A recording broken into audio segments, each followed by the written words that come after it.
Hi guys, once again welcome to my channel. So my beautiful family, कैसे हैं आप सब लोग। आई होप आप लोग बहुत अच्छे होंगे, मस्त होंगे, स्वस्थ होंगे और बहुत बहुत बहुत ज़्यादा खुश होंगे।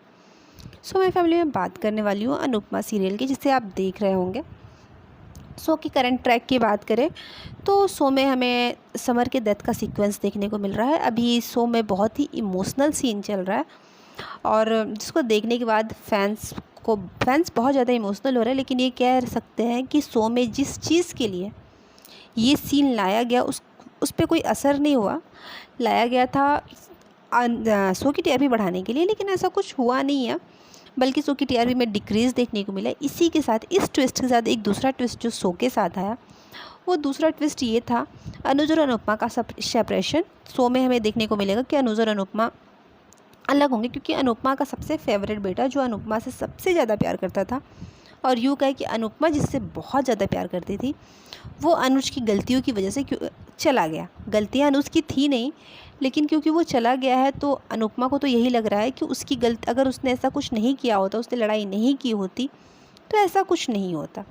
जिसकी वजह से फैंस ने अपनी नाराज़गी जाहिर की। फैंस ने सोशल मीडिया पे ये ट्रेंड भी किया कि अनुपमा को देखना छोड़ दो, अनुपमा में फिर से वही चीज़ दिखाने वाले हैं कि अनुज और अनुपमा अलग हो रहा है। सो बहुत बोरिंग होता जा रहा है। जब ये सारी चीज़ें हुई तो जो शो के प्रोड्यूसर हैं राजन शाही, उनका एक इंटरव्यू हुआ जहां उन्होंने अनुज और अनुपमा को लेकर कुछ बातें क्लियर की। साथ ही शो के आगे की स्टोरी क्या होगी इस बारे में भी उन्होंने बातें बताई। तो उन्होंने इस बात की बिल्कुल पुष्टि कर दी। उन्होंने ये ज़रूर कंफर्म कर दिया है कि आने वाले समय में अनुज और अनुपमा की दूरी होगी। और साथ ही उन्होंने ये भी कहा है कि मान के प्रशंसकों को कुछ अतिरिक्त भावनात्मक और दिल तोड़ देने वाले दृश्य देखने पड़ेंगे, जिसके लिए उन्हें तैयार रहना पड़ेगा। उन्होंने ये क्लियर कर दिया है कि हाँ, मान और अलग होने वाले हैं और आपको इस बात के लिए रेडी रहना पड़ेगा। ये ट्रैक मान अलग होंगे। इसी के साथ उन्होंने समर की मौत के बारे में भी बात की और उन्होंने ये कहा कि समर का मौत अनिवार्य रूप से एक माँ के लिए सबसे बड़ा झटका है। क्योंकि त्रासदी कभी कोई भी तारीख या समय नहीं देखती है। उन्होंने आगे कहा, अनुपमा इस नुकसान से कभी उभर नहीं पाएगी, लेकिन इस सच्चाई के साथ जीना सीख लेगी और समर के हत्यारों के खिलाफ आवाज़ उठाएगी। और उन्होंने ये बताया कि फैंस बार बार यही पूछ रहे थे कि आखिर समर का ही मौत क्यों दिखाया गया। तो उन्होंने यही कहा, और जो बात सही है, कि एक माँ के लिए उसके बेटे से की मौत से बढ़ के दुख की बात क्या हो सकती है। और दुख कभी बता के नहीं आता है, ना वो दिन देखता है ना टाइम देखता है, वो चला ही आता है।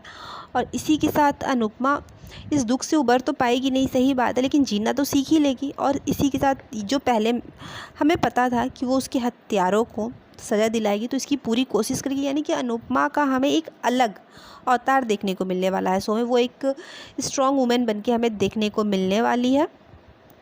साथ ही जैसा कि आपको पता है कि जब अनुपमा रोती है या स्ट्रॉन्ग बनती है तो फैंस शो से अट्रैक्ट होते हैं, शो से जुड़ते हैं। तो अब देखते हैं आने वाले एपिसोड्स में फैंस कितना अनुपमा शो से जुड़ पाते हैं, और अनुज और अनुपमा का ये जो सेपरेशन वाला ट्रैक है फैंस को कितना पसंद आता है। जहाँ तक मुझे लगता है फैंस को ये ट्रैक बिल्कुल भी पसंद नहीं आने वाला है, क्योंकि अनुज और अनुपमा फिर से अलग होने वाले हैं। आने वाले एपिसोड्स में आप देखेंगे भी कि अनुज कैसे अनुपमा के सामने अपनी बेगुनाही साबित करने की कोशिश करता है। वो बताता है कि उसे ऐसा कुछ नहीं पता था, लेकिन अनुपमा तो अपने दुख में है, अपने गम में है, तो उसे किसी बात से फ़र्क ही नहीं पड़ता। उसे तो बस इस बात से फ़र्क पड़ता है कि आपने गलती की और उस वजह से मेरा बेटा चला गया। अनुपमा इस गम में है। तो अब देखने वाली बात होगी कि आने वाले एपिसोड्स में क्या होता है। वैसे आप बताइएगा कि मान के सेपरेशन से शो पे क्या इफ़ेक्ट होने वाला है, अच्छा या बुरा, जो भी आपको लगता है वो कमेंट करके ज़रूर बताइएगा। बाकी इन्फॉर्मेशन के लिए चैनल को लाइक शेयर और सब्सक्राइब करना है, वो आप कर दीजिएगा। फिर मिलते हैं अपने नेक्स्ट वीडियो में एक लेटेस्ट अपडेट के साथ।